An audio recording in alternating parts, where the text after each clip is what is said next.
नागपूर जिल्ह्यातील फुटाला तलाव येथे मोठ्या प्रमाणावर मासोळे मरण्याचा प्रमाण सुरू आहे।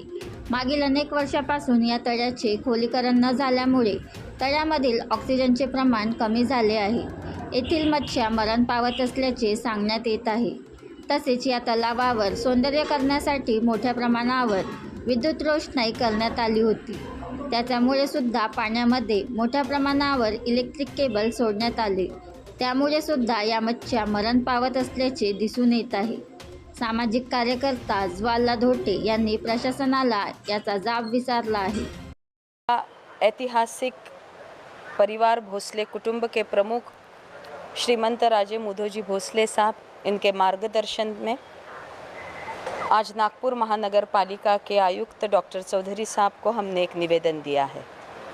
मराठी में एक कहावत है कि दुरून डोंगर साजरे, फुटाला का बिल्कुल मंजर वैसा ही है। दूर से लोगों को उसकी सुंदरता दिखती है, मगर जब हम करीब जाते हैं फुटाला के नज़दीक जाते हैं, तब उधर का भयानक मंजर हमें देखने को मिलता है। हज़ारों लाखों मछलियाँ आज मृत अवस्था में उधर पड़ी हुई है, और वही मरी हुई मछलियाँ बाज़ार में बिक रही है, लोगों के किचन तक पहुँच गई है, रसोई तक पहुँच गई है। ये नागपुर की जनता के साथ, उनके आरोग्य के साथ खिलवाड़ नहीं है क्या? 300 साल हो गए, मगर अभी तक फुटाला तालाब का गाल निकाला गया नहीं है। वो गाल अगर निकाला जाए तो फुटाले तालाब की डेप्थ भी बढ़ेगी, पानी का संचय भी बढ़ेगा, और वो गाड़ एक अच्छा खाद करके, एक अच्छा फर्टिलाइज़र करके विदर्भ के किसानों को हम प्रोवाइड कर सकते हैं, जिससे सरकार का, महानगर पालिका के रेवेन्यू डिपार्टमेंट तिजोरी में भी बढ़ोतरी आएंगी। गंदगी का साम्राज्य हो गया है। गंगा के पानी जैसा निर्मल फुटाला तालाब, जो वनस्पतियों से घिरा हुआ था एक ज़माने में, आज वो गटर गंगा बन गई है, आज वो गटर का स्वरूप हो गया है। आजू बाजू का ड्रेनेज भी महानगर पालिका ने फुटाला तालाब में छोड़ दिया है। ये ड्रेनेज उधर छोड़ने के कुछ शासन के निर्णय थे क्या निर्णय का कायदों का उल्लंघन करके वो ड्रेनेज उधर छोड़ा गया है? इस सभी सिलसिले में आयुक्त श्री चौधरी साहब को हमने निवेदन दिया है, और जिस प्रकार महाराज जी ने बताया, मुधोजी महाराज जी ने बताया कि उन्होंने हमको विश्वास जताया है, और उन्होंने ये भी कहा है कि मैं खुद फुटाला तालाब के सर्वे को उधर ऑन द स्पॉट जाके सब वेरीफाई करूँगा।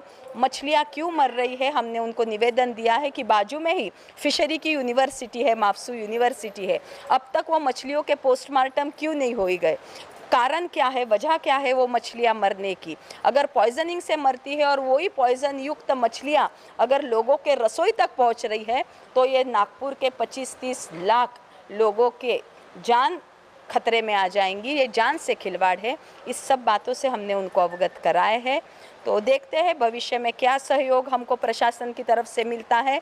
और आखिर हम सब आंदोलनकारी लोग हैं, संविधानिक देश के, विश्व के सबसे बड़े लोकतंत्र के हम नागरिक हैं।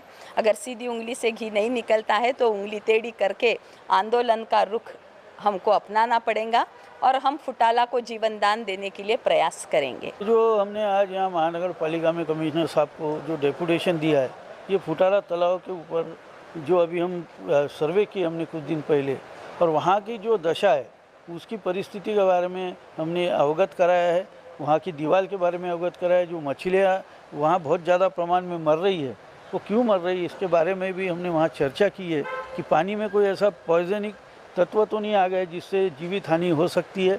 और वो मच्छियाँ, मरी हुई मच्छियाँ लोग बाज़ार में बेच रहे हैं और वो लोग खा रहे हैं, उससे बहुत बड़ा लोगों के जीवन से ये खेल हो रहा है। तो इसके बारे में उनसे पूरी हमने जानकारी दी, और उन्होंने हमें उसके बारे में पूरा सहयोग करने का उन्होंने हमें विश्वास दिया है। आश्वासन तो नहीं बोल सके कि वो खुद सर्वे करके ये उसका ये कर रहे। और इसके साथ गोरेवाड़ा के बारे में तई ने जो सर्वे किया है, वो भी तई उनके उसके बारे में बताएंगे।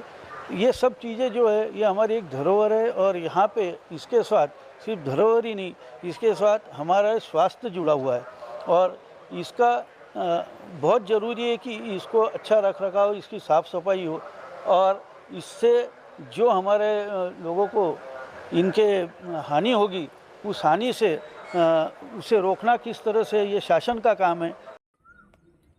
बनवा व्हिडिओ, पाठवा व्हिडिओ, आम्ही तुमच्या न्याय हक्कासाठी लढा देऊ। ताज्या बातम्या व घडामोडींसाठी पाहत राहा फक्त महाराष्ट्र लाईव्ह न्यूज. आजच आमच्या चॅनलला सबस्क्राईब करा, शेअर करा, कमेंट करा आणि हो, बेल आयकॉन दाबायला विसरू नका. जय महाराष्ट्र.